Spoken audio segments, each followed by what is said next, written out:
Welcome. Hear the promises of God. Fear not. I am the first and the last and the living one.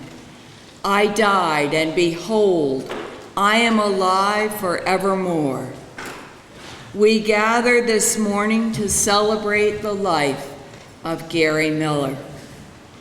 On behalf of the Miller family, I want to thank you for your presence, and I want to welcome you to the United Congregational Church of Orford, United Church of Christ. There'll be a test on that. It is here, in this sacred place, that we gather in the protective shelter of God's healing love. We are free to pour out our grief, release our anger, face our emptiness, and know that God cares. We gather here as God's people, conscious of others who have died and of the frailty of our own existence on earth. We come to comfort and to support one another in our common loss. We gather to hear God's word of hope that can drive away our despair and move us to offer God our praise.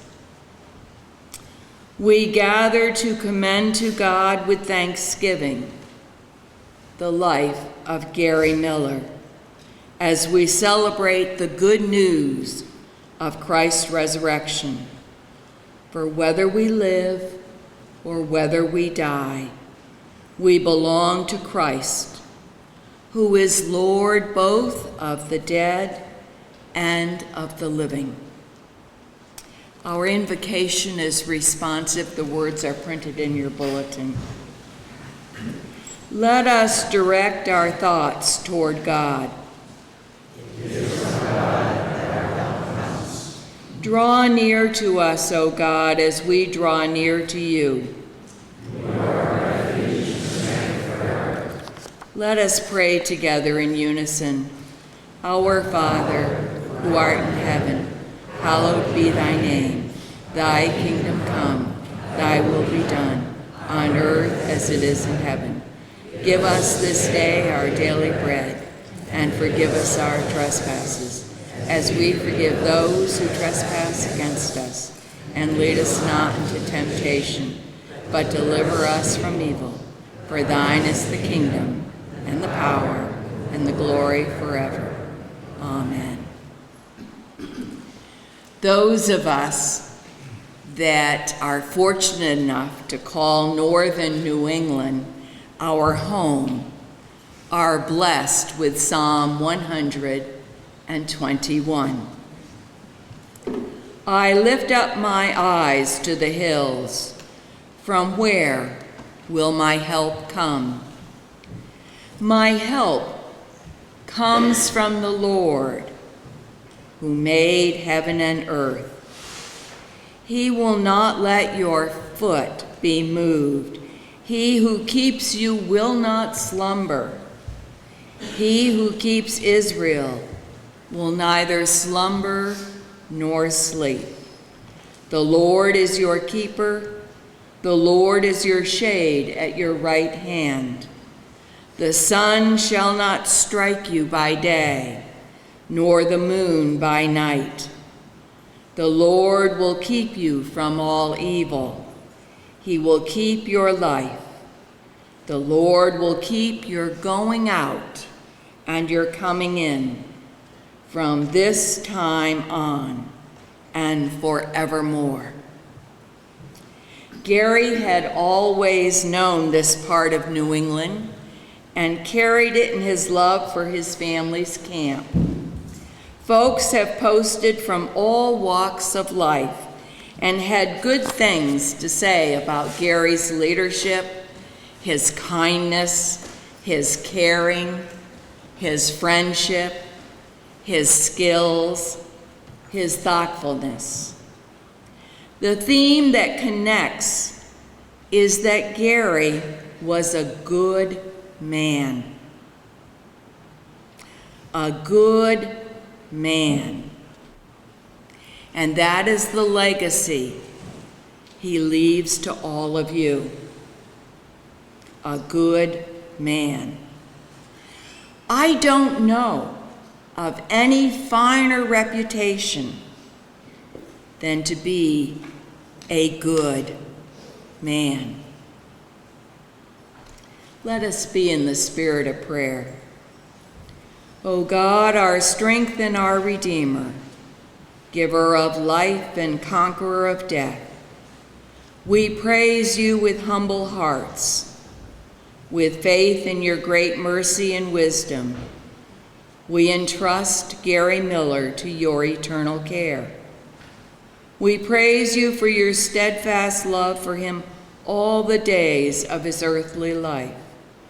We thank you for all that Gary was to those who loved him, Judy, his children, their families, grandfather, son, brother, quarterback, teacher, coach, camp owner, camp director, camp handyman, and so many roles that affected the life of young people everywhere.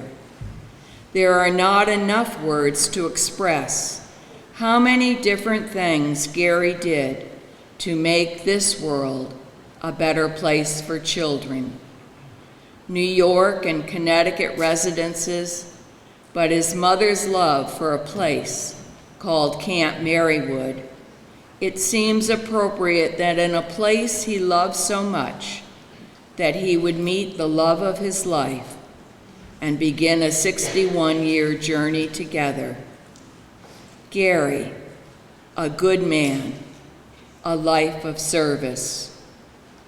Creator God, author of our lives, we thank you that for Gary all sickness and sorrow are ended, and death itself is past, and that he has entered the home where all your people gather in peace.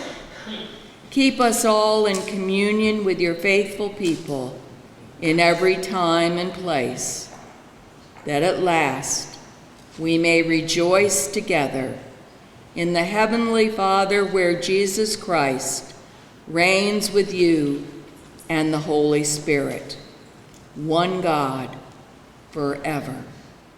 Amen. I invite those who are able to stand as we sing, "Be Still My Soul."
Claire.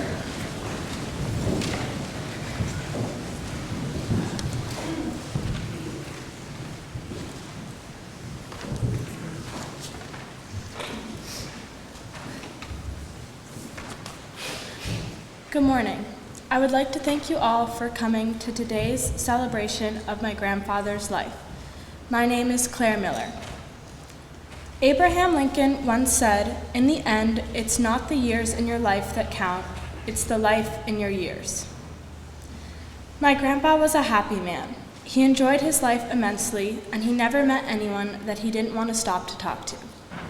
Most important, Grandpa deeply loved his family, and we all knew it. In life and now in death, he would be so happy to see all of us here together, sharing stories and feeling the warmth of this gathering. He loved it when his family and his friends were together, and he wouldn't want us to focus on the sadness of his passing, but instead on the happiness in our lives. He would want us to appreciate each other and our futures. I remember when I was a little girl spending time with Grandma and Grandpa. They would visit us when we lived in London, and Grandpa would take me to the playground or to Hyde Park to see the horses and get an ice cream. Wherever we went on vacation when I was younger, Grandpa would find a horse for me to ride, and once we even had to settle for a donkey. Back home in Old Greenwich, Kevin and I would go for sleepovers at Grandma and Grandpa's house, and Grandpa would let us put so many bubbles in the bath that we were completely covered in them head to toe. Growing up in the same town as Grandma and Grandpa gave us a chance to spend a lot of time together. Family dinners on Sunday nights, school concerts, making gingerbread houses each Christmas, Easter egg hunts at Innis, David, Stephen, Kevin's lacrosse games, and all of my regattas. Whether I was rowing at Mercer Lake in New Jersey, Knoxontown Pond at St. Andrews, or on the Potomac at Georgetown, Grandpa was there. He was my biggest fan. The most special time for me and for all of us was our time together at camp. It was Grandpa's favorite place too. 2 summers ago, when I was a counselor, we got to teach golf together to the campers, and I even rowed him in a boat across the lake when he was dressed like Santa for Christmas morning with Stephen as his elf. There were so many wonderful things to do at camp, and Grandpa was there with us for all of it. Kevin and I would water ski, and Grandpa would cheer us on. I would horseback ride, and Grandpa would cheer me on. And we would all go out on the party boat for the sunset, and Grandpa would bring his good cheer. Then we'd gather in the dining room with Grandpa at the head of the table and with me next to him for a delicious meal that Grandma would have prepared.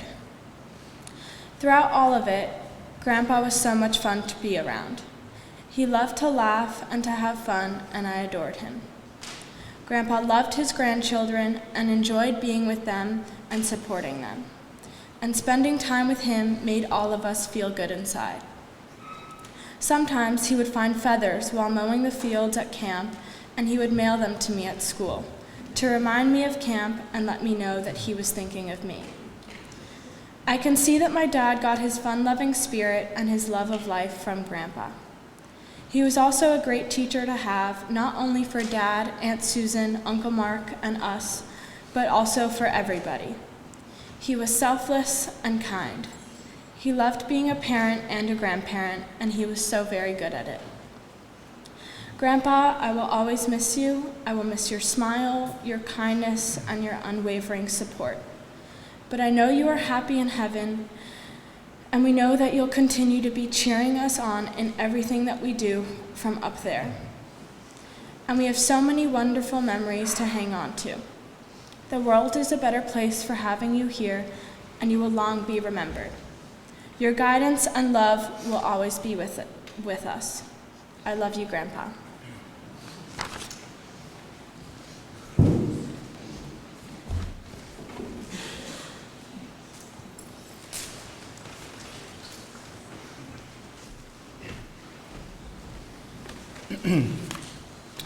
Thank you so much to everyone for being here and to those people joining us via webcam.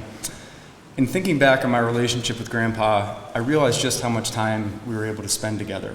I know that's something in and of itself to be thankful for, as many kids aren't so fortunate to know their grandparents in the way that I have. Stephen and I used to visit Grandma and Grandpa in Old Greenwich for a week each spring back when we were in elementary school.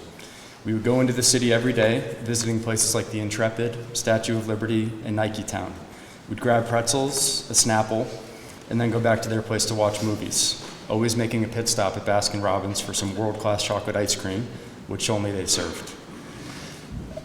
As Claire mentioned, Grandpa was enormously proud and passionate about his grandchildren. He became a bit of a mascot on the Middlebury lacrosse sideline while I was in college, always decked out head to toe in our gear. And he took his job as our team's and my biggest fan quite seriously. Our team had a little garden gnome Buddha statue that we used to place on the sideline of each game for good luck. After one game, a friend of ours who played on the football team went to retrieve the Buddha and bring it back to one of our houses for us. Well, in the process, he happened to encounter Grandpa, who knew that he wasn't a member of our team, thought he was attempting to steal the Buddha, and was physically blocking him from getting to it, which was both fearless and impressive when considering our friend was a 6'5", 275-pound offensive lineman, and Grandpa was 73 at the time. After our buddy failed trying to explain the situation, I finally received a call from him. He passed the phone to Grandpa, and I thanked him for protecting the Buddha, but explained that it was okay for him to let his guard down. Many of my memories with Grandpa center around camp. Our family is incredibly lucky to have Marywood, and it has served as a gathering place for now 5 generations of Millers and Hills. I think if you were to ask any one of us where our happy place is, we would say over Baker Pond. And camp was certainly where Grandpa was happiest. He absolutely loved mowing the fields, rolling the old clay courts, driving Gago's truck around, and working to make sure that camp was always in tip-top shape. This actually became a bit of a problem in his older years. The family would strategize about how to get him to slow down, because we didn't think that it was smart for him to be carrying boats and setting up docks with us as an 80-year-old. But our efforts never really worked. As kids, Stephen and I spent weeks at a time at camp helping get everything set up, and as we got older, we're there for the entire summer and pretty much any school break. What that meant was that we got to experience all of those times with Grandpa. It's because of this that instead of having regrets now that he's gone, as many people do when they experience loss, I feel extremely appreciative for all the time that we were able to spend together. That's the hard part. My only wish is that he would have been able to meet his first and only great-grandchild, our son Archie, who's 4.5 months old.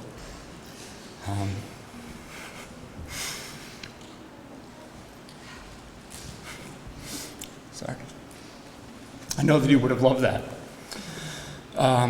Every summer in Marywood, Claire alluded to this, but we had a Secret Santa gift exchange with all the campers and staff. And one of my favorite, I would say, collection of memories of Grandpa will always be watching him and Uncle Mark come up with new, exciting, and increasingly dangerous ways for Santa to make his Christmas morning entrance at camp. We witnessed a vintage motorcycle ride, stand-up paddleboarding, water skiing, seaplane, helicopter, and they had even flirted with the idea of hang gliding off Mount Cube, which thankfully never happened. The girls at camp were always so excited to see how he was going to make his appearance every year. When I think about these types of memories, it makes me happy to know the type of positive impact Grandpa had on the lives of countless campers. Stephen, Claire, Kevin, and I were the ones that got to have him as our real grandfather, but he served in that role to thousands of kids who spent their summers in Orford. In the end, his positive, kind, and fun-natured personality that brought joy to so many people throughout his life is a fitting and amazing legacy to leave behind. That's how he lived, and it is certainly how he will be remembered.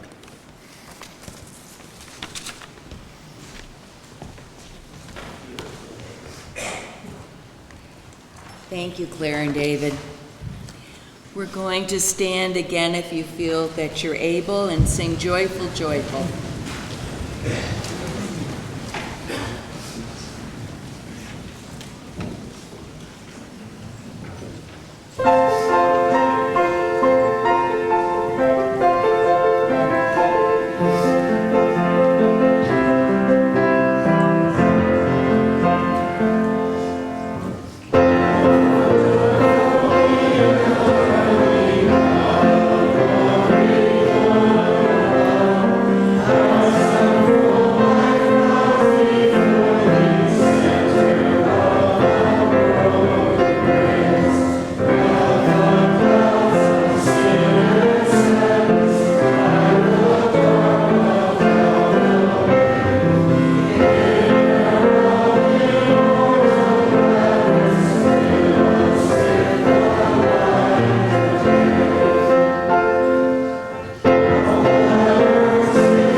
Please be seated.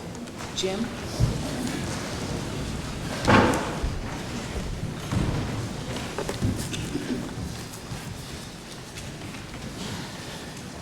He was the best we can be. Because Gary Miller didn't just live his life. He spent it. Like a philanthropist shares the wealth. Helping others with an outstretched hand. A welcoming, guiding, loving hand. A hand he used to shape the lives of thousands of young people trying to find their way in the world. As a coach, teacher, director of admissions, guidance counselor, camp director, founder of an education foundation, Gary Miller extended that hand in a direct, first-person way, conservatively, to 15,000 of those young people. Factor in their parents, and you're talking about as many as 45,000 people who witnessed firsthand the genuine, joyful, encouraging, and loving, heartfelt interest this remarkable man brought to those whose lives he made his mission to serve. Now, that doesn't include the scores of colleagues and employees whose lives he touched, or the veritable small town of total strangers he struck up conversations with as he was maintaining the grounds at Camp Marywood. Though I've known the Millers for more than 5 decades, Judy has asked me to speak of the Wilton years. So this is the story of one of those young people in Wilton. I'll call him the Little Lefty. It's fall, 1965. Gary has just turned 27. He's holding tryouts for his Wilton High School boys basketball team. When this new kid in town, a freshman, all of 5 feet, 1/2 inches tall, catches Gary's eye. Gary likes lefties because, as he later explains, they do everything backwards, but they make their opponents think. During a drill, Gary approaches the boy. The little lefty is now convinced that he's about to be cut from the team. "How tall is your father?" Gary asks. The boy says 6'1". Gary smiles. "Good," he says, and just walks away. To the little lefty's amazement, he makes the team. Now, he's nothing special. He's not a prodigy. He's just grateful to be a high school basketball player. After the following season, Gary learns that the boy's father has died quite suddenly. Even though the boy is on the JV and he coaches the varsity, Gary reaches out with that extended hand. He invites the little lefty to come to Camp Marywood during spring break to help get the grounds ready for the upcoming summer season. At least that's what Gary tells the boy. See, Gary's been keeping track. He knows the little lefty is not doing well. He's turning inward. He's confused, angry, sullen, spiraling toward becoming a bitter teenager. Well, it's about a 5-hour drive to camp. 5 hours alone in the car with Gary Miller. He shines his upbeat, always positive light, and it fills the car. The shadows that are that boy's pain, chaos, and turmoil don't stand a chance. His hurting heart begins to heal. When the following basketball season begins, Gary tells his team, "Get ready to run." He proclaims, "We're going to win games in the fourth quarter because we're going to be in better shape than they are. We're going to outrun them. We're going to run them right out of the gym." Several players, including the little lefty, proudly declare that they have already been running sprints even before tryouts. Gary listens, nods, and says, "Guys, you can't work yourselves as hard as I can. Whatever that last push you give yourselves, you're exhausted. Not me. I'm just standing there blowing the whistle. So I make you run one more. And that's the sprint that matters. That's the one that gets you into shape." Judy is right there in the thick of it. Now, it's a rule that after practice you have to wear a team-issued blue stocking cap. Gary doesn't want to take any chances with players catching cold. Judy sews little white pom-poms onto the top of the hats, but only for the varsity players. Because making varsity isn't enough. There must be pom-poms. To this day, that team holds the best record of any boys basketball team in the history of Wilton High School, 22-2, including a 20-game winning streak. And boy, did they run. They win games by as many as 40 to 50 points. Now, that's not how many points they scored. That's the margin of victory in many games. Gary tells the starters they are the best team in the state. He tells the reserves, "You're the second best team in the state." And they believed it. The team makes it to the state finals at Yale University, poised to win the first state championship for any sport in school history. It's the last quarter. Wilton is up by 12, but with 8 seconds left, they're down by 1. Gary calls a timeout. He draws up a play they have scored on every time that season. But a pass is intercepted, and Wilton loses. A memoir from one of the players recounts what happens later that night. When the bus returns to Wilton, Coach Miller stands and points to the crowd outside, hundreds of them cheering as though Wilton had won. "Look at those faces," he says. "Those people are proud of you. They know you did the best you could." Then he says the words that are remembered still.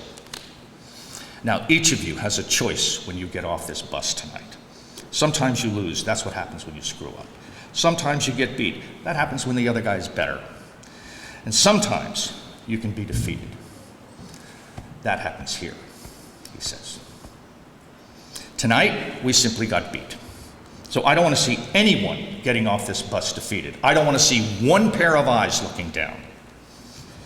The player concludes, "We step off that bus into the clear winter's night with our heads held high and our hearts full. As we wade into the cheering sea of a small town's embrace, I felt we learned more that night by losing than if we had won." Jim Andrews, one of the starters, remembers, "We learned discipline, sportsmanship, character, and good conduct." But Jim also remembers Gary was a life coach to him. When Jim's wife dies, he contacts Gary and finds not a coach, a friend, with caring counsel that helps Jim cope with his loss. When Wilton's class of '69 holds its 50th reunion, the team gets back together for the first time. Gary is the guest of honor. There, a short documentary about that season premieres before its release on YouTube. When it ends, Gary gets a standing ovation. That was 2 years ago. I'm so glad he got to see how much Wilton still loves and remembers him. The little lefty is now the bearded bald guy before you. Hoping that I have found the right words to honor this gift in my life. A man who, without being asked, went from being my coach to my surrogate father to my lifetime friend. He and Judy went to Phoenix to attend my oldest daughter's wedding. My youngest daughter, she was a camper and a counselor at Marywood. When she played lacrosse in college, he went to her games and wore her swag. And remember, this is about just one of the thousands of lives Gary was so instrumental in shaping. No doubt, the speakers who follow will tell you about some of the others. This bright and shining light that was Gary Miller. This life of loving guidance and selfless service. This gracious hand that was so generously extended. Now waves goodbye. He leaves the world less because he is not in it. So I think it's not enough to merely wave back. Tomorrow night, when his beloved New York Yankees play the Red Sox in New York, there will be a tribute on the Yankees Jumbotron to my coach, my surrogate dad, and my friend, whose life wasn't just well lived, it was well spent. Gary Miller was the best we can be.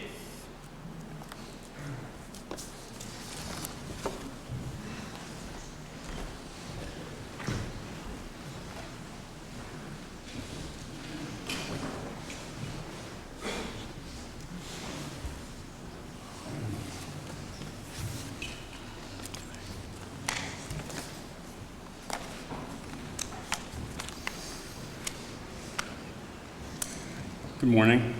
It's obviously very hard to be here. But before I go any further, I wanted to share a set of remarks that the current head of school at Horace Mann shared with Judy last week to be read today upon this gathering. And these are the words from head of school Tom Kelly.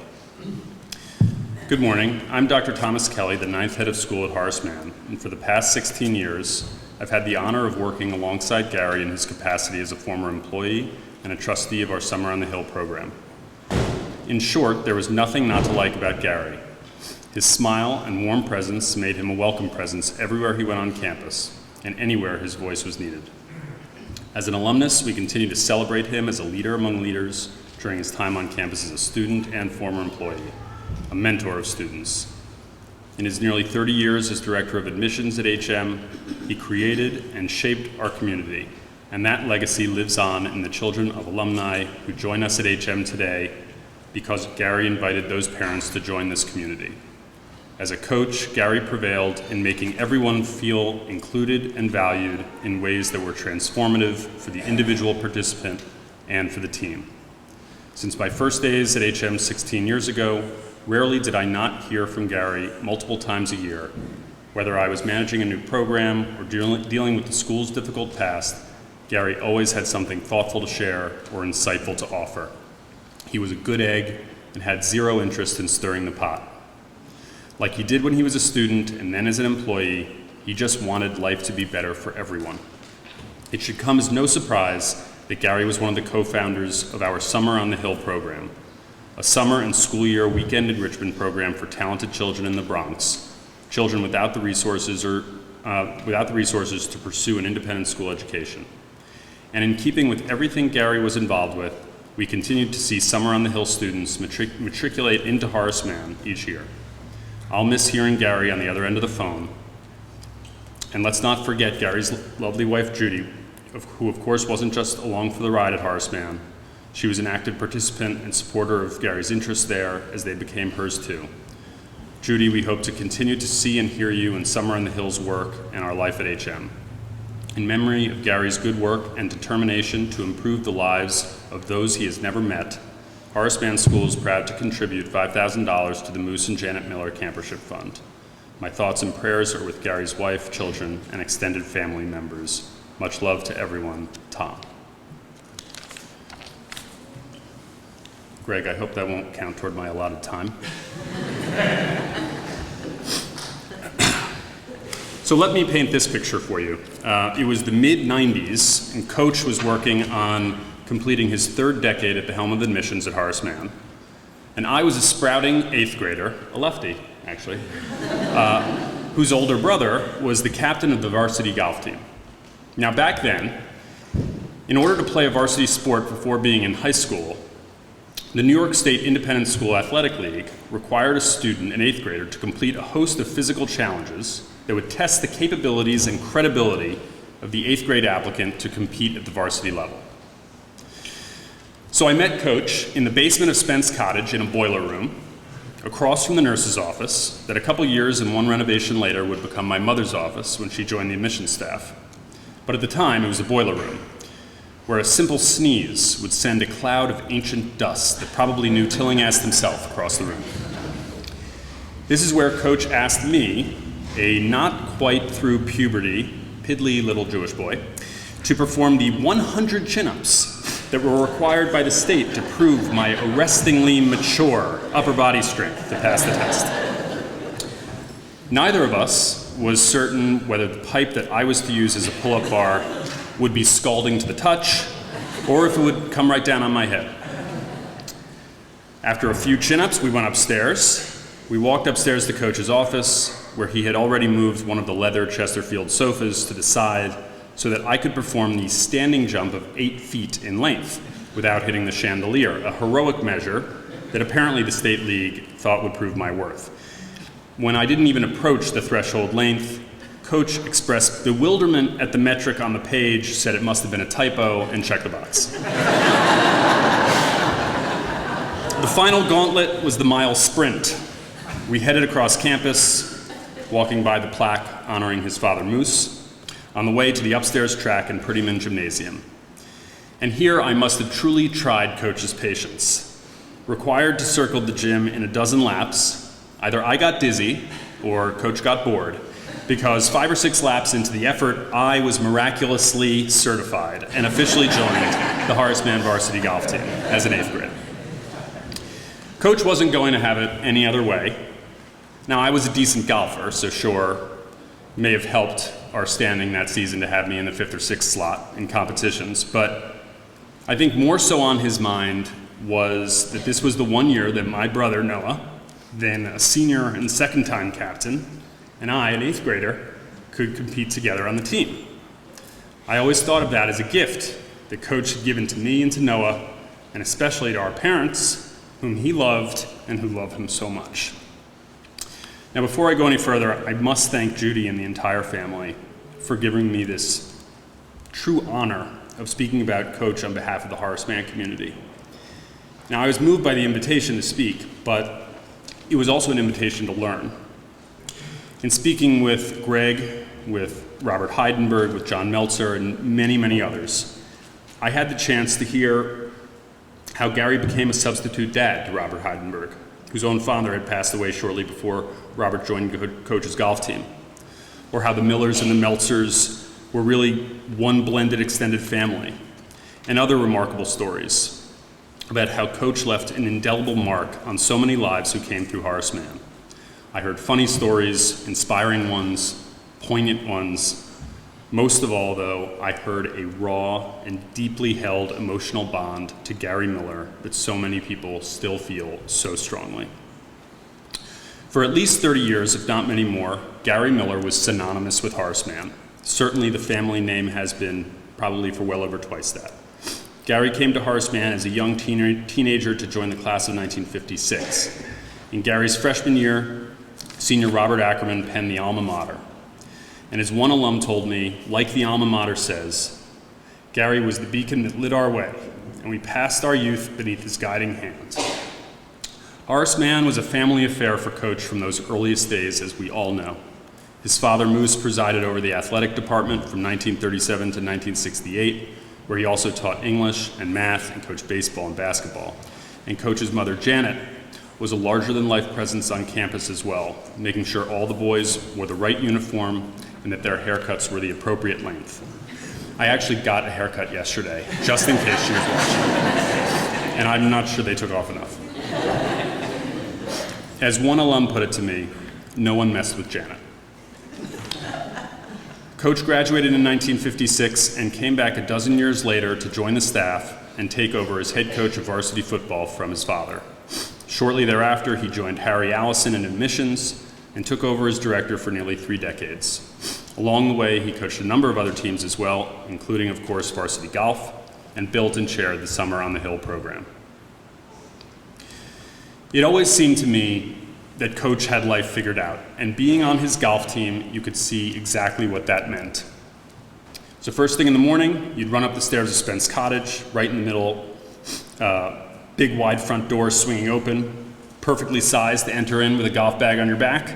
You'd turn left into Gary's office, biggest in the school, drop your bag along with the others at one end. Across those leather sofas and stacks of mannequins, there Coach sat by his desk by the window with a banker shirt and pair of loafers on that later in the day he'd trade in for a sweater vest on the team and a pair of golf spikes. By mid-afternoon, while our pals tried to make it through class, right in the middle of spring midterms, at that pressure cooker of an academic institution, the 8 of us on the golf team would bid a salute to the teacher, bound down the grand steps of Tillinghast Hall, scoop up our bags at Spence Cottage, and pour into the van to descend on, inevitably, one of America's 100 best golf courses. A couple of us might get the lucky nod to join Coach in his Beamer on the way to the course, where you definitely hear a few insights to keep in mind about how the number 1 seed at Rye Country Day would come apart if you played a little slow, or how those poly prep guys would literally empty your bag to count your clubs and make sure they were regulation. But more frequently, the conversations would revolve around life. Now, Coach wasn't the only adult out there. My father would follow us on the course. He would hide behind trees, make sure we weren't hit by lightning or lose a ball. But Coach wasn't a spectator. He was an active coach. In fact, just in case we had to come back and play Wingfoot West later in the spring, he would play the round behind us, no doubt taking in every angle of the course. And at the end of the round, no matter the result, Coach had us caps off, shaking hands with the competitors. He had such an easy way about him out there. My brother Noah and I will often remember to each other how, when you'd play in a group with Coach, he'd sometimes fill the silence when teeing up or lining up a putt with the first 4 notes of some jingle. It went, bum, bum, bum, bum. I'm not sure what song that was. I literally went into the music business for my career to find out. But it must have been the soundtrack to Coach's round. We'd then come back to campus, suntanned and windblown, and Coach would take in the last inning of the baseball game or the softball game and make sure we cheered on our fellow Lions, as he always did. From there, he'd drive off in that Beamer into the sunset, home to Judy. Everything I needed to learn at Horace Mann about how to live a life, I learned in those precious few hours every time. In speaking with many of his former players and others from the Horace Mann community to whom he gave the gift of Horace Mann, the common thread of his legacy is resoundingly clear, and their comments say it all. This was a man who lived a life not just with the glass half full, but brimming over. He was the nicest man, a good man, always wanted to help, turned a blind eye when he needed to, was direct when he needed to be. He was a real mentor. He was a significant reason we became what we became. He was always there for me. As Robert Heidenberg told me, I got my nature from my dad and my nurture from my substitute dad. Gary was a safe place. The Miller family was always a safe place. In 3 decades of admissions, no one shaped the institution more than Coach did. And for all the would-be Nobel laureates or chairmen of investment banks, or even major league outfielders, or other brilliant and talented kids who came through the office, what mattered to Coach was the humanity of the person. He performed his role in admissions and as a coach with empathy. It was never just about the grades or the skills. It was about the person and the person on the team. Coach cared more than anyone about that place, and he did it his way, and thank God he did. He took an interest in every person he met and embodied the best that the school could be with his curiosity, his fairness, and his compassion. After Coach retired from Horace Mann, the friendship between him and Judy and my parents, Peggy and Joe, became increasingly close, and each fall, the Millers would host my parents at Marywood for what was always the highlight of my parents' year. They'd send us pictures of sunsets on the lake with Gary and Judy, and they'd come home to tell us how the Millers had found the secret to life. And each spring, my parents would return the favor and would host Gary and Judy for a Passover Seder at their home in Pound Ridge. And it was at these meals that every year I got to relive what everyone at Horace Mann got to experience day in and day out for over 30 years. It was at this dinner table that I introduced Gary and Judy to my husband, Jamie, in whom Gary took great interest, of course, engaging Jamie in stories about his upbringing and family in Philadelphia, in conversation about his transition from banker to doctor, and in mutual confusion at my father's portrayal of Moses by using a common domestic mop as a beard. Watching Gary befriend my husband brought it all back to me. The nicest man, a life brimming over, full of humanity, empathy, fairness, curiosity, and compassion. He seemed to love life almost as much as everyone in it loved him.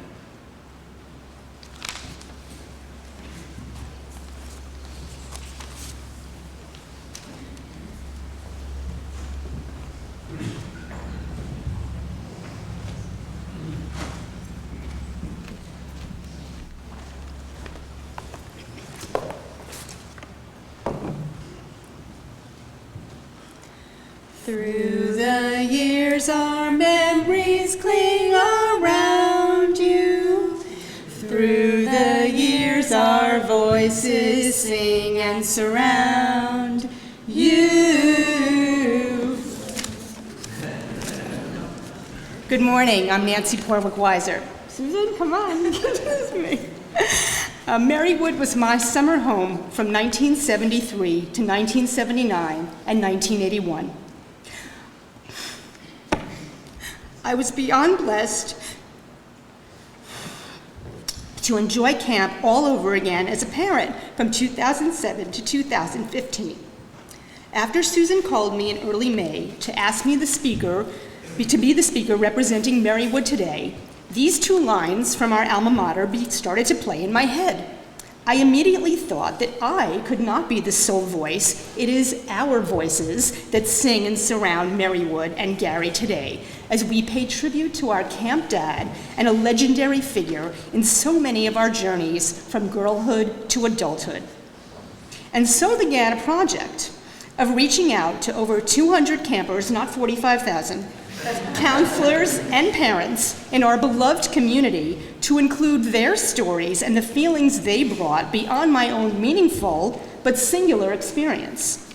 I asked for reflections of a specific memory, something that exemplifies how Gary made you feel or how he molded or influenced you in some way, words he said or something he did that was unique to your experience and why you remember the details of it, the takeaway, or the feeling that came with it years or even decades later.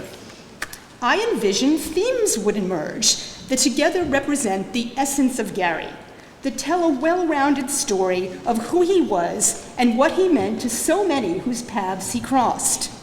And those themes did emerge. What was unexpected was the overwhelming number of heartfelt, in-depth stories I received. 69 so far. Someone sent me one at midnight last night. So an editing challenge and a labor of love expressed exponentially. To quote Lori Reeder, this is even more daunting than putting together color war skits and songs in 3 days or less. She got it. I received contributions from 2 members of the Obama administration, 2 Hollywood directors and 1 producer, a publishing house president, a thoracic surgeon, and an Air Force colonel, and many, many other hugely successful and prominent women and a couple of men. What a community we are. What confidence and empowerment Gary inspires. So let's listen to a few of the voices and dive right in. The full text version of all the contributions is printed for the Millers to enjoy. Thank you to my COVID bunkmates, Ned Weiser and Phoebe Weiser, for their meticulous assistance in making painful choices about who we will hear from today, even though I was disappointed that my own riveting tale did not make the final cut. Theme number 1, safe. Gary made everyone feel safe at camp and in a way that carried beyond our 7 weeks. From Lori Rubinson. There was something about Gary that made me feel safe, like things would be okay. Once I stepped on a nail in the woods next to cabin 7. It was attached to a board and the nail went into my foot through my sneaker. Obviously there was a big uproar with my bunkmates and Gary appeared out of nowhere within minutes. He quickly assessed and decided the best thing to do was to take my sneaker and the nail out together in one quick motion. Apparently my foot started gushing since my bunkmates were all screaming about it. Gary calmly picked me up and put me over his shoulder like he was carrying a 2x4 and brought me to the nurse. I got bandaged up and it was all okay. And I guess that was Gary for me. He was the person who showed up when you needed him and made things okay. Vanessa Cooper. When I think of Gary, I just feel safe. So when my little brother was a camper at Moosilauke and he was homesick, I felt like I knew how to make him feel safe too. When we had brother-sister time, I was able to comfort him. When I think of Gary, I think of safety and comfort and how I was able to help my brother through using everything Gary taught me. Theme number 2, seen, Pam Kittigrad. It was comforting to know that among 100+ campers, he knew my name, especially my very first summer when I was away from my family for the very first time. I remember when he would be shouting a camper's name into the quad to alert them that their parents had called. You can sense how excited he was for the camper. He would cheer you on as you ran through the campgrounds to the office. It made me feel very special when it was my turn to be cheered on. Amy Einhorn. Years ago, before Matt and I were even married, we were in New Hampshire on vacation, so I, of course, made a stop off at camp. It must have been at least 10 years since I'd seen anyone. I hadn't called to say I was coming. We pull up and got out of the car. Gary is talking to someone, and without missing a beat, he looks over at me and then turns to the person he's talking to and says, "Excuse me, I have to say hello to Amy Einhorn." And of course it didn't strike me as amazing that he remembered me, because of course he remembered me, but it wasn't until my husband pointed out that he's had hundreds of girls come through the camp since I left, yet he knew me immediately. How incredible that was. Theme number 3, special. Vanessa Klein. Vanessa's daughter Madeline is Marywood's first third-generation camper. Vanessa's parents first met at Marywood in Moosilauke. Vanessa shared an email Gary wrote to her. Yesterday, I went to the Dartmouth women's soccer game, and much to my surprise, a young lady came to me saying, "Gary, who could that be?" And as I turned around, I saw this lovely young lady, Maddie. We chatted about everything from the game to you, and what a wonderful summer she had. She's so impressed, she's making me cry. She's so impressed me, I had to come home and explain our meeting. Vanessa, you would have been so pleased with her poise and her conversation. She did brighten my day. Love, Gary. Vanessa said, "This email for me is the best camper award that I never got." Kristen Liebrock. When I think of the men in my life beyond my father who have helped shape who I am, Gary features prominently. I loved him. I never wanted to disappoint him, and I always wanted to make him proud, much like I felt about my own father. I clearly held him in high esteem because I asked him to dance with me at my wedding, knowing that my father wouldn't be there, and he did. I will always miss him. Haley Bernstein. I remember one day working on my drive in the far fields during 12-er golf, and Gary being impressed with my knowledge of the game. Later that day, he gave me a golf ball I hit pretty far to keep, which was a big deal for him. He said I should save it to use at the course later that summer.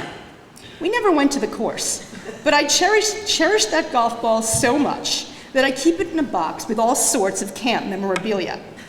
Part of the reason it's so special to me is because Gary made me feel so special. I will keep that golf ball and think of him. Theme number 4, you can do it. Lori Reeder. My personal memory was when I had tried all summer to learn to get up on one water ski. And the last week of camp, Gary was driving the boat, and he dragged me halfway around the lake until he got me up. I still remember that my smile matched his until he turned and yelled to hold on, and he then cut the motor. He told me he just wanted me to do that again to make sure it was real. He wanted to prove to me that I really could do it, and indeed I did. Allison Schultz. A friend said to me one day, Gary Miller has an incredible ability to find amazing girls to come to Marywood. I've thought about that comment a lot over the past 30+ years. At first I thought my friend was exactly right. What I have come to realize is that Gary's magic was not in selecting campers. His magic was in pushing us all to be the most amazing version of ourselves. Gary, along with Judy and all the Millers, knew how to create a brave and wonderful space where girls like me, who were never the most popular, the funniest, the smartest, or the prettiest, felt like we were awesome just as we were. He built our confidence and taught us about true friendship, loyalty, and to me, most importantly, the importance of kindness. Theme number 5, lessons learned. Fun with a purpose. Karen Hoppy. Gary was our camp dad, and especially kind to me when my bio dad absented himself from my life. One time, I uncharacteristically misbehaved and was called on the carpet by him. He explained why and how I would be punished, and was fair and even loving while doing so like a real dad. I loved him even more after that, and truly, the worst part of the punishment was seeing the disappointment in his eyes. Laura Goldstein. When I was an aide or a counselor, a few of us decided to skinny dip after midnight. We jumped in the lake and were laughing and talking, and the next thing I heard, in a very loud, booming voice, Laura Goldstein, get out of the water. I almost had a heart attack as I was naked and didn't know where the voice was coming from. Of course it was Gary, and voices carry on the lake. So while I thought he was standing behind me, he was in his house. But heard the commotion and somehow identified only me, of course. The next morning, in the dining hall, I could not meet his eyes. It felt like he was my father and I was in trouble. Of course, we never got in big trouble, and he was so forgiving and got a royal kick out of it. Amy Owen. Gary always taught me to finish what you started, and this has stuck with me. If I was doing a job myself, he taught me to put in the necessary steps to ensure that job was completed to the very best of my ability. If I delegated a particular job, he taught me to ensure I always continued to oversee that project, but at the same time provide necessary trust in my staff. This life lesson has stuck with me. Polly DeRoe. Gary was always smiling, but we were a notoriously difficult age group, and let me tell you, we gave that sweet man a run for his money. His patience was truly astounding. He was called in to discipline us when our counselors were pushed to their limits. I was Polly's counselor twice. There were devastating consequences. We lost privileges, missed socials, and even had to skip milk and cookies. Gary was always fair, and I always understood from the way he spoke to us that he expected more from us because he knew we were capable of being better. Gary taught me how to treat everyone with kindness and respect, how to think for myself and speak up for what was right, how important it was for us to be positive role models for the younger girls. I still carry these lessons, life lessons with me as I carry the magic of Marywood forever in my heart. Theme number 6, Judy. He would be lost without her. He said that, not me. There were many of these. Susie Matthews. The Gary I remember most fondly is the Gary of Gary and Judy. How many times did I get my table to shout out, "Hey, rah, rah, Gary and Judy"? Bertie Garnett. I will never forget when Gary made a speech on Judy's birthday one summer of camp. We were all sitting in the dining hall, and he rang the bell to say a big happy birthday to his lovely wife and express his great appreciation for her. In the middle of his speech, as he looked directly into Judy's eyes, he began to tear up. My heart was warmed and utterly whole as I observed their deep and true love for each other. Gary was so unapologetically loving and caring in front of a dining hall of silly girls that I couldn't help but tear up myself. Theme number 7, indelible memories, Chloe Weiser. My first summer at camp, my mom, despite being the health coach mom, wanted to make sure I didn't miss out on the fun of sneaking candy into camp. So 10-year-old me arrived in Orford with 2 bars of 80% dark chocolate. I hid the chocolate in my cubby. Clearly, I wasn't a very good hider because within the first few weeks, Macy found and devoured the chocolate. I remember being so scared of getting in trouble for sneaking in the chocolate, but mostly I was scared my chocolate had killed Macy. I remember crying and shaking, but Gary was there, and somehow he was able to make me laugh.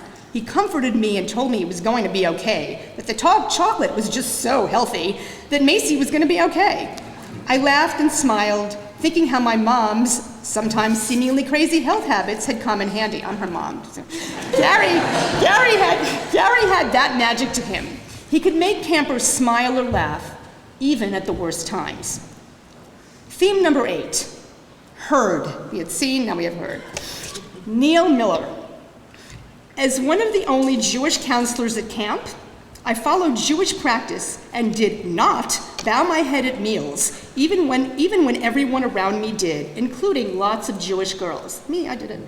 I couldn't bring myself to say anything to anyone that first summer, and so at every meal I quietly looked around a room of heads bowed, feeling uncomfortable. When I arrived for summer number 2, I knew I was going to talk to Gary about the whole bow your head thing.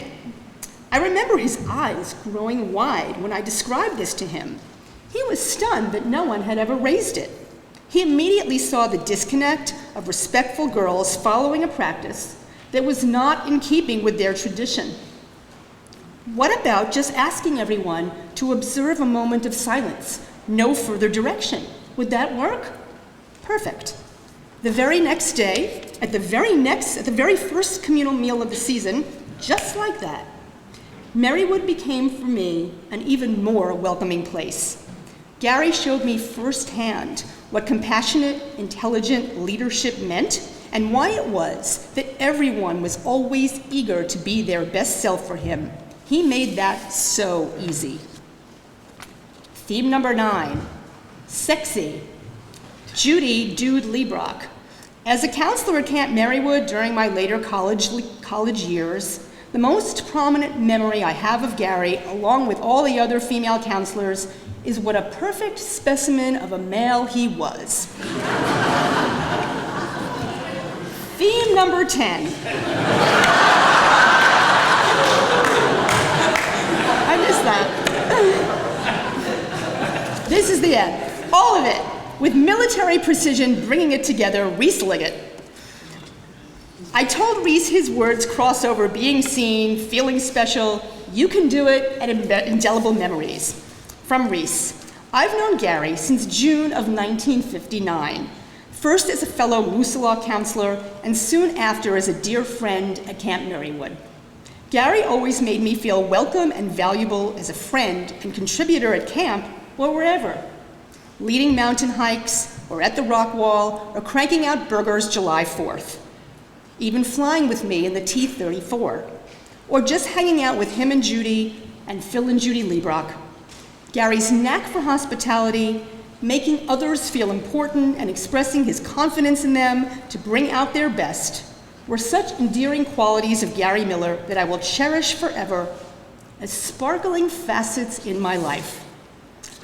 I think that was perfect, and I know we will all cherish and treasure Gary's rare and indeed sparkling way of inspiring us, pushing us, caring for us, so we all felt safe, seen, accomplished, and heard.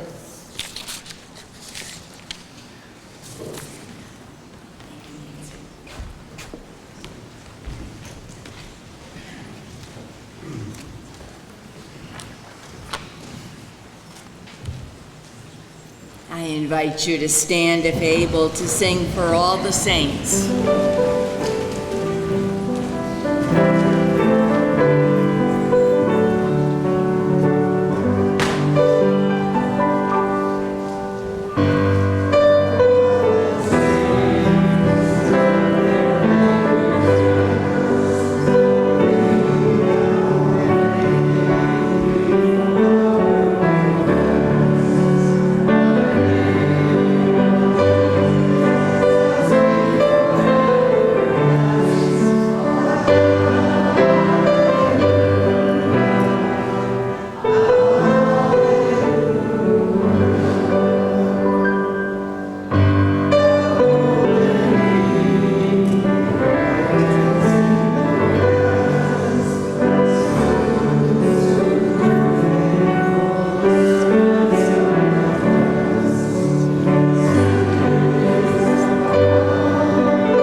Please be seated.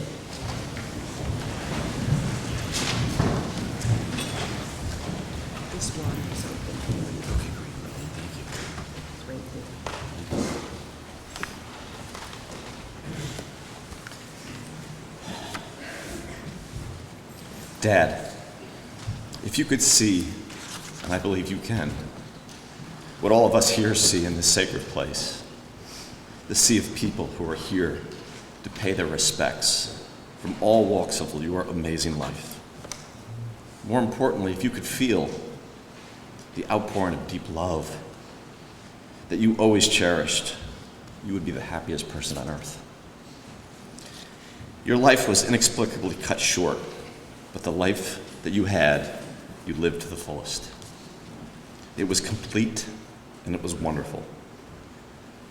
Professionally, you dedicated your life to young people, many of them who are here today, moved by the amazing impact you had on them. You helped shape thousands of lives. The outpouring of love, support, and stories has been incredible. You had such an impact on people. Someone said to me, you couldn't help but feel good about yourself after talking to Gary. The light you cast was bright and it was wide.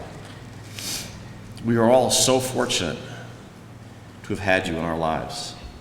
You were a surrogate father and grandfather to so many. You loved people and people loved you. You would always go out of your way to do nice things for others. I'm reminded of one of the NESCAC lacrosse championship weekends. You and Mom were there to watch David in the finals, which fell on Mother's Day. You went out before the game and bought 24 carnations and gave one to each of the players' moms. That's what you would do.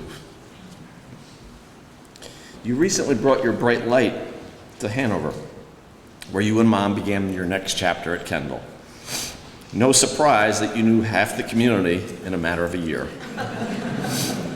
You surely would have known all the residents had it not been for 8 months of COVID lockdown. You were a powerful force of positivity all the time, and it was contagious. You were a generous man, perhaps more than many in this room know. You took chances on kids at Horace Mann. Some on paper didn't probably deserve to be there.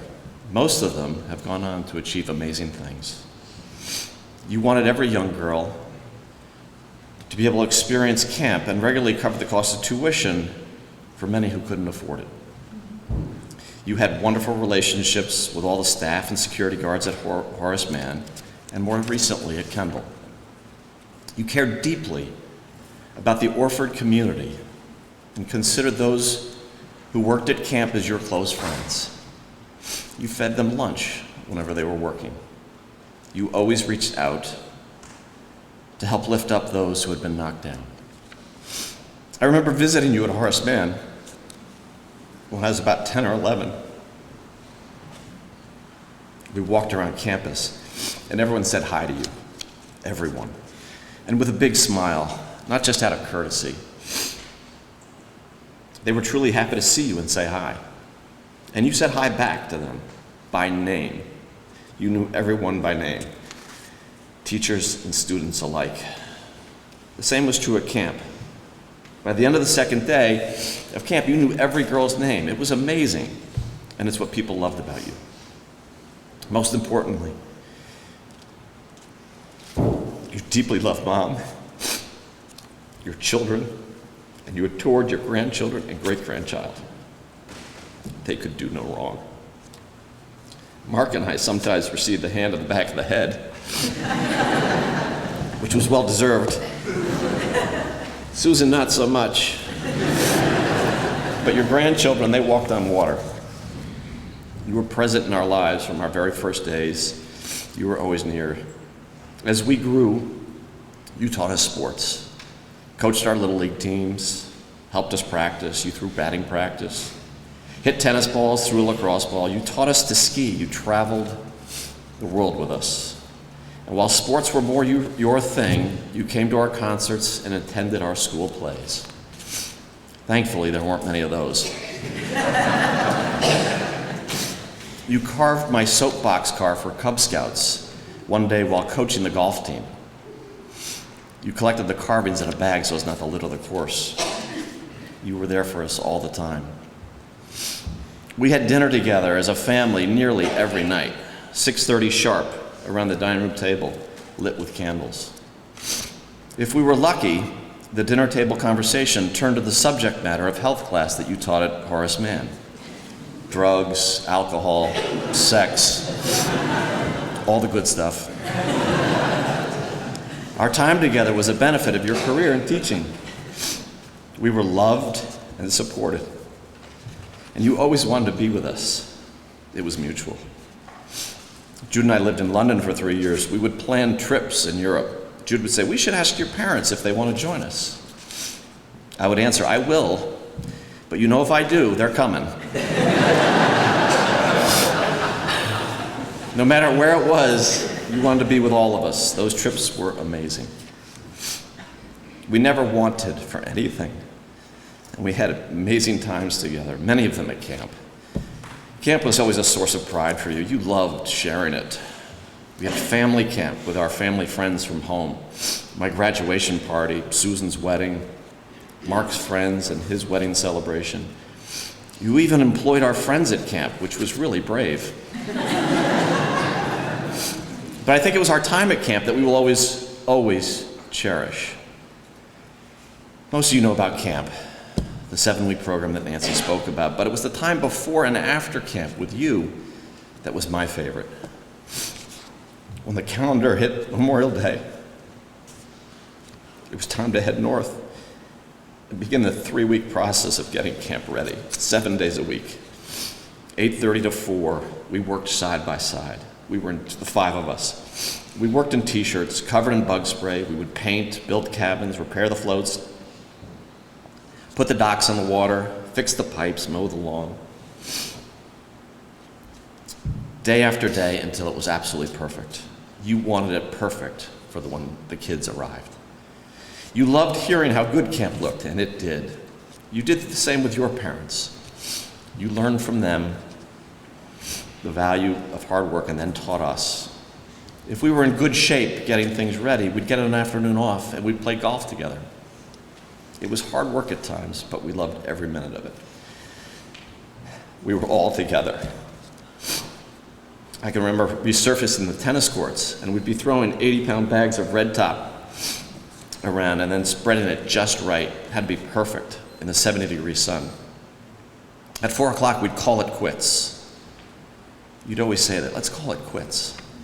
And we'd sit in the shade and have a cold beer together. I can still taste that beer. We'd then sit around the dining room table every evening enjoying one of Mom's meals, and we'd talk. And I always hoped that we'd talk about health class again.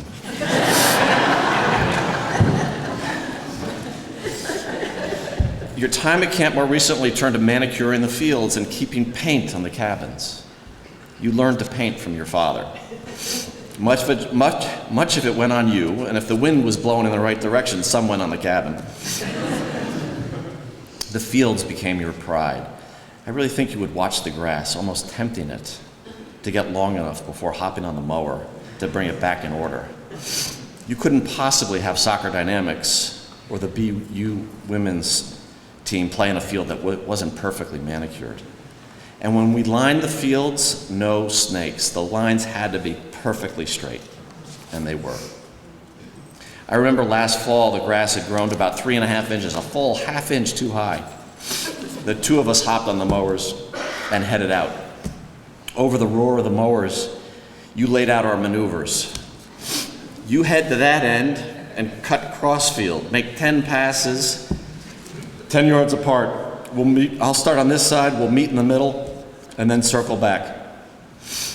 And if we get windrows, don't panic. We'll come back and get those later. It was like a military operation. When we were done, we pulled off to the side, both of us covered in dirt and grass.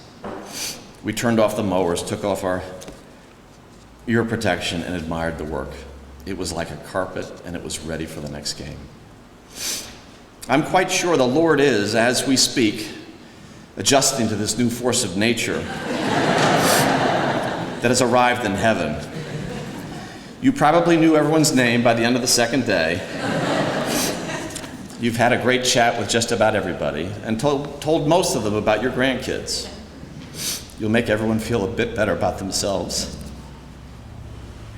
And I imagine you think heaven would look a little better with some fresh paint and a cut of the grass. Maybe you should leave the painting to someone else. May you and our entire family feel the power of the love coming to you from this sacred place. We all loved you so much, and we'll miss you terribly.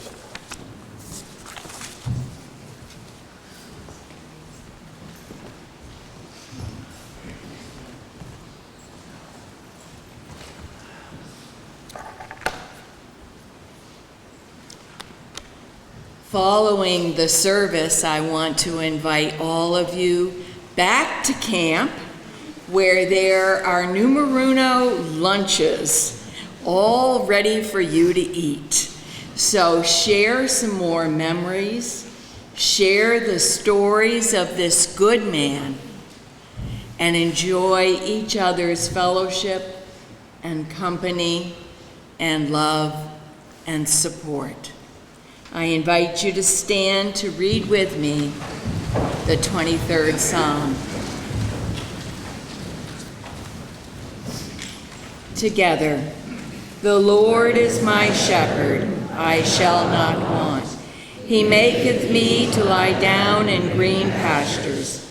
He leadeth me beside still waters. He restoreth my soul. He leadeth me in the paths of righteousness for his name's sake. Yea, though I walk through the valley of the shadow of death, I will fear no evil, for thou art with me. Thy rod and thy staff, they comfort me. Thou preparest a table before me in the presence of mine enemies. Thou anointest my head with oil. My cup runneth over. Surely goodness and mercy follow me all the days of my life, and I will dwell in the house of the Lord forever. Into your hands, O merciful Savior, we commend your servant, Gary Dayton Miller. Acknowledge, we humbly pray, a sheep of your own fold, a lamb of your own flock, and a son of your own redeeming. Receive him into the arms of your mercy, into the blessed rest of everlasting peace, and into the company of the saints in light. And now may the God of hope fill you with all joy and peace in believing, so that by the power of the Holy Spirit you may abound in hope. Go in the peace of Christ. Amen. Let us join together in the response.